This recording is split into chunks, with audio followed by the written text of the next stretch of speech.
क्या आप जानते हैं गौतम बुद्ध के बारे में एक बात प्रसिद्ध थी कि वो कुछ लोगों को तो सीधे अपना शिष्य बना लेते थे और बौद्ध संघ में शामिल कर लेते थे, लेकिन कुछ लोगों को अपना शिष्य बनाने से पहले वो उन्हें कुछ दिनों के लिए शमशान घाट में जाकर रहने के लिए कहते थे और फिर उसके बाद ही संघ में शामिल करते थे। तो आखिरकार वो ऐसा क्यों करते थे, इसे आप जानेंगे इस कहानी के माध्यम से। एक दिन महात्मा बुद्ध से दूर हिमालय से एक व्यक्ति मिलने आता है और वह बुद्ध से कहता है, मैं आपके संघ में शामिल होना चाहता हूँ, कृपया करके आप मुझे दीक्षा दीजिए और अपने संघ में शामिल होने दीजिए। ये बातें सुनने के बाद गौतम बुद्ध उस व्यक्ति की आंखों में देखते हैं और कहते हैं, मैं तुम्हें संघ में शामिल नहीं कर सकता। अगर तुम्हें संघ में शामिल होना है तो उससे पहले तुम्हें पूरा दिन और रात शमशान में गुजारनी पड़ेगी। यह सुनते ही वह व्यक्ति डर जाता है और कहता है, बुद्ध, यह कैसी शर्त है? दिन में तो ठीक है, लेकिन मैं रात को शमशान में नहीं रुक सकता। बुद्ध ने पूछा, रात में क्यों नहीं रुक सकते? व्यक्ति ने कहा, क्योंकि रात होते ही शमशान में भूत प्रेत और आत्माएं घूमने लगती हैं। बुद्ध ने पूछा, क्या तुमने कभी किसी भूत प्रेत या आत्मा को अपनी आंखों से देखा है? व्यक्ति ने कहा, नहीं बुद्ध, मैंने अपनी आंखों से तो नहीं देखा, लेकिन मैंने लोगों के मुंह से भूत प्रेत और आत्माओं के होने की कहानियां जरूर सुनी हैं और मैंने कुछ लोगों को भूत प्रेत लगते भी देखा है। ऐसे लोग बहुत अजीब अजीब सी हरकतें करने लगते हैं। बुद्ध ने कहा, तो फिर यह तुम्हारे लिए बहुत ही सुनहरा मौका है यह जानने का कि क्या सच में भूत प्रेत और आत्माएं होती भी हैं या नहीं। व्यक्ति ने कुछ देर तक सोचा और फिर कहा, ठीक है बुद्ध, अगर आपकी यही शर्त है तो मैं एक पूरे दिन और एक पूरी रात के लिए मैं शमशान में रुक जाऊंगा। इसके बाद वह व्यक्ति बुद्ध से आज्ञा लेकर अपने घर वापस चला जाता है। सुबह होते ही व्यक्ति फिर बुद्ध के पास आता है और शमशान जाने की आज्ञा मांगता है। बुद्ध ने कहा, ठीक है, तुम शमशान जा सकते हो, लेकिन एक बात का ध्यान रखना, पूरे दिन और रात में तुम जो कुछ भी वहाँ देखोगे या जो भी घटना तुम्हारे साथ वहाँ घटेगी वो सब कुछ तुम मुझे आकर बताओगे। उसने कहा, ठीक है, मैं आपको बता दूंगा। इसके बाद वह व्यक्ति शमशान के लिए निकल पड़ता है। उसके जाते ही बुद्ध अपने दो शिष्यों से कहते हैं, तुम दोनों उसके पीछे जाओ और उसका ध्यान रखना, लेकिन ध्यान रहे उसे यह बात पता नहीं लगनी चाहिए कि तुम दोनों उसके आस पास ही हो। वे दोनों शिष्य भी चुपचाप उस व्यक्ति के पीछे पीछे शमशान की तरफ चले जाते हैं। एक पूरा दिन और रात शमशान में गुजारने के बाद अगली सुबह वो व्यक्ति गौतम बुद्ध के पास वापस आता है। बुद्ध ने पूछा, बताओ, क्या तुमने देखा वहाँ? व्यक्ति ने कहा, बुद्ध, मेरे शमशान में पहुँचने की कुछ देर बाद मैंने देखा कि वहाँ एक अर्थी आई। उसके पीछे एक बड़ी भीड़ थी। वह अर्थी एक बूढ़े व्यक्ति की थी। उस बूढ़े व्यक्ति के चारों बेटों ने अर्थी को कंधा दे रखा था। चारों बहुत दुखी दिखाई पड़ रहे थे। वही अर्थी के पीछे चलने वाले कुछ लोग बातें कर रहे थे कि अच्छा इंसान था बेचारा, लेकिन अब नहीं रहा। वहीं कुछ लोग यह भी कह रहे थे कि अच्छा हुआ इसके साथ, बेचारा बूढ़ा बिना किसी ज्यादा दर्द और पीड़ा के इस दुनिया से चला गया। इसी तरह और भी लोग उसके बारे में तरह तरह की बातें कर रहे थे। फिर उस बूढ़े को चिता पर लिटाया गया और उसके बड़े बेटे ने उस चिता को अग्नि दी। फिर सभी लोग वहीं पास के ही तालाब से नहाकर वहां से चले गए। उसके बाद मैं काफी देर तक वहीं बैठा हुआ उस जलती हुई चिता को देखता रहा। फिर जब दोपहर हुई तो वहां एक और अर्थी आई जो कि एक जवान औरत की थी। उस औरत का पति उस अर्थी के आगे चल रहा था। वो बहुत दुखी था। उसकी आंखों से आंसू बह रहे थे। अर्थी के पीछे चलने वाले कुछ लोग कह रहे थे कि बहुत गलत हुआ इस लड़के के साथ, इतनी सी उम्र में ही इसकी पत्नी ने इसका साथ छोड़ दिया। अभी तो बेचारी की पूरी जिंदगी पड़ी है। दो छोटे बच्चे हैं, वह अकेले कैसे उनकी परवरिश करेगा। भगवान ने बहुत गलत किया। इसके अलावा वहाँ कुछ महान ज्ञानी व्यक्ति भी थे जो उस मृत स्त्री के पति को समझा रहे थे कि रो मत, क्योंकि आज नहीं कल तो उसे यहाँ से जाना ही था। किसी को पहले ही तो किसी को बाद में, लेकिन एक दिन सबको यहाँ आना है। कोई मृत्यु से बच नहीं सकता, सब कुछ यहीं रह जाता है। इसलिए हमें क्रोध, चिंता, लालच और बुरे कर्मों से बचना चाहिए। और इसी तरह की और भी ज्ञान की बातें वो सभी ज्ञानी व्यक्ति आपस में कर रहे थे। फिर उस स्त्री के पति ने उसकी चिता को अग्नि दी और जोर जोर से रोने लगा।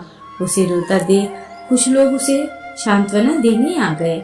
फिर उन सभी लोगों ने भी पास के ही तालाब से स्नान किया और वहां से चले गए। मैं इस बार भी बैठा हुआ उस स्त्री की चिता को जलती देखता रहा। जब शाम होने को थी तो वहां दो अर्थियां और आईं। एक अर्थी महंगे फूल मालाओं से सुसज्जित, उसके पीछे जो लोग थे वो बड़े खानदान से लग रहे थे और उसके पीछे लंबी भीड़ भी थी। देखने से ही लग रहा था कि यह किसी अमीर व्यक्ति की अर्थी है। दूसरी अर्थी बहुत ही साधारण सी थी और उसके पीछे बहुत ही कम लोग थे। वह जरूर ही किसी बहुत गरीब व्यक्ति की अर्थी रही होगी। अमीर व्यक्ति की चिता को चंदन की लकड़ी से तैयार किया गया था, जबकि गरीब व्यक्ति की चिता को साधारण लकड़ी से। अमीर व्यक्ति की चिता को पहले अग्नि दी गई, फिर गरीब व्यक्ति की चिता को। बुद्ध ने पूछा, क्या तुम्हें उनकी चिताओं में कोई अंतर दिखा? व्यक्ति ने कहा, नहीं, मुझे तो कोई अंतर नहीं दिखा। दोनों के शरीर एक समान ही जले और अंत में राख हो गए। बुद्ध ने पूछा, फिर क्या हुआ? व्यक्ति ने कहा, उसके बाद रात हो गई और वहाँ कोई नहीं आया। बुद्ध ने फिर पूछा, क्या तुम्हें वहाँ रात में भूत, प्रेत और आत्माएं दिखी? व्यक्ति ने कहा, नहीं, मुझे वहाँ कुछ भी दिखाई नहीं दिया, लेकिन मैं वहाँ पूरी रात खुद से ही डरता रहा, कभी हवा की सरसराहट से तो कभी जानवरों की आवाज से। और फिर सुबह हो गई और मैं आपके पास आ गया। बुद्ध ने कहा, बहुत बढ़िया किया, लेकिन मैं तुम्हें संघ में शामिल नहीं कर सकता। व्यक्ति ने कहा, लेकिन क्यों? बुद्ध ने कहा, क्योंकि तुम अभी उसके लिए तैयार नहीं।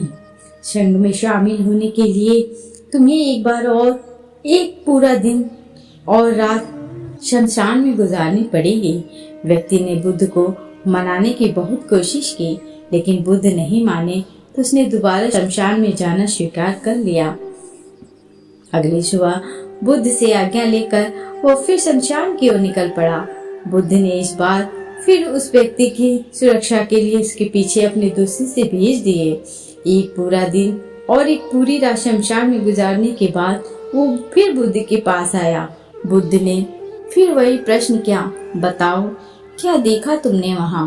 व्यक्ति ने कहा, बुद्ध, कल मेरे सामने 8 लोगों की चिताओं को अग्नि दी गई और उन सबके साथ भी वही घटनाएं हुई जो मैंने पिछली बार आपको बताई थी कि बहुत से लोग रो रहे थे, कुछ उन्हें सांत्वना दे रहे थे और कुछ ज्ञानी व्यक्ति तरह तरह की बातें कर रहे थे। लेकिन एक अलग चीज जो मैंने इस बार देखी वो ये थी कि कुछ मृत व्यक्तियों के शरीर के कुछ हिस्से जो ठीक से नहीं जल पाए थे, उन अधजले हिस्सों को चील, कौवे और जानवर नोच नोच कर खा रहे थे। कुत्ते कुछ हड्डियों को अपने साथ उठा ले गए। यह सब देखकर मुझे एक चीज का एहसास हुआ कि जिस शरीर को हम इतना महत्व देते हैं उसका अंत भी एक दिन इसी प्रकार होना है। व्यक्ति ने कहा, बुद्ध, अब मैं बौद्ध संघ में शामिल हो सकता हूँ। बुद्ध ने कहा, नहीं, अब भी मैं तुम्हें संघ में शामिल नहीं कर सकता। व्यक्ति ने कहा, लेकिन बुद्ध, मैं तो आपकी कही गई बात के अनुसार 2 बार शमशान में रहकर आ चुका हूँ। अब तो आपको मुझे संघ में शामिल करना ही पड़ेगा। बुद्ध ने कहा, इस महत्वपूर्ण चीज को देखने के लिए मैंने तुम्हें शमशान भेजा था, तुम अब तक उसे नहीं देख पाए हो, इसलिए मैं तुम्हें संघ में शामिल नहीं कर सकता। और तुम जब तक शमशान में वो नहीं देख लेते जिसके लिए मैंने तुम्हें वहाँ भेजा था, तब तक तुम संघ में शामिल नहीं हो सकते। यह सुनते हुए व्यक्ति ने फिर से आज्ञा लेकर अगली सुबह शमशान की तरफ निकल पड़ता है।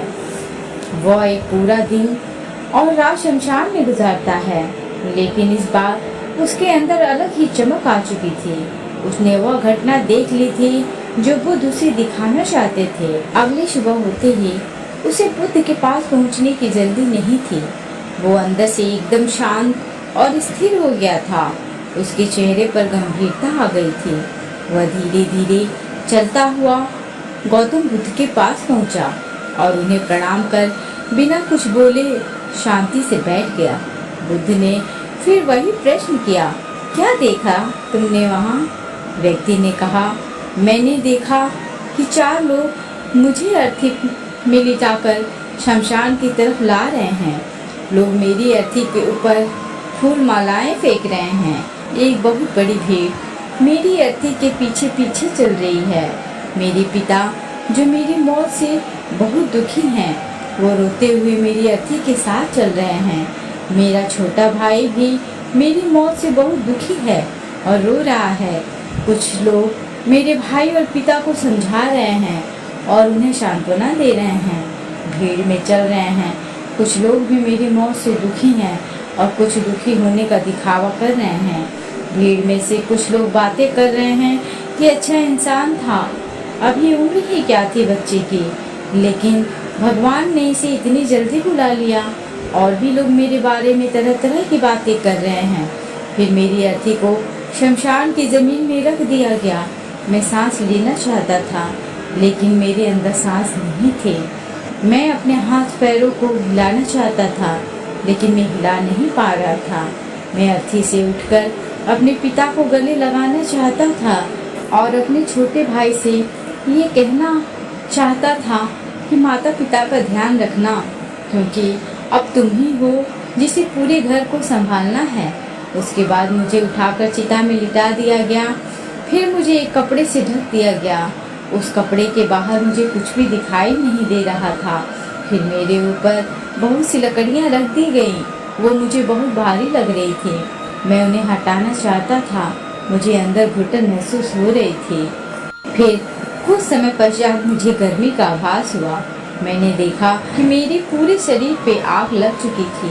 मेरा पूरा शरीर किसी लकड़ी की भांति जल रहा था। मैं चिल्ला रहा था, लेकिन मेरे मुंह से आवाज़ नहीं निकली। मैं उस अग्नि में पूरी तरह से खो गया था। मैं पूरी रात खुद को ऐसे ही जलता देखता रहा और अंत में मैंने पाया कि मैं राख में तब्दील हो चुका हूँ। उस पूरी रात में पता नहीं कहाँ खोया रहा। ना तो मैं डरा, ना ही मुझे किसी प्रकार के डर का एहसास हुआ। और सुबह होते ही मैं आपके पास आ गया। यह सब कुछ सुन बुद्ध मुस्कुराए और बोले, अब तुम संघ में शामिल हो सकते हो। बुद्ध ने आगे कहा, जीवन को वही व्यक्ति समझ सकता है जिसने मृत्यु को समझ लिया हो। जैसे एक बीमार व्यक्ति ही स्वस्थ रहने की महत्ता को अच्छे से समझ सकता है। वास्तव में गहरे ध्यान और साधना में उतरने के लिए अंदर ज्ञान का बीज होना बेहद आवश्यक है। और वह ज्ञान का बीज कल रात तुम्हें वहाँ मिला। तुमने वहाँ जाकर ये महसूस कर लिया कि तुम्हारा शरीर नश्वर है और तुम्हारे साथ कुछ भी नहीं जाने वाला। यह सब यहीं रह जाएगा।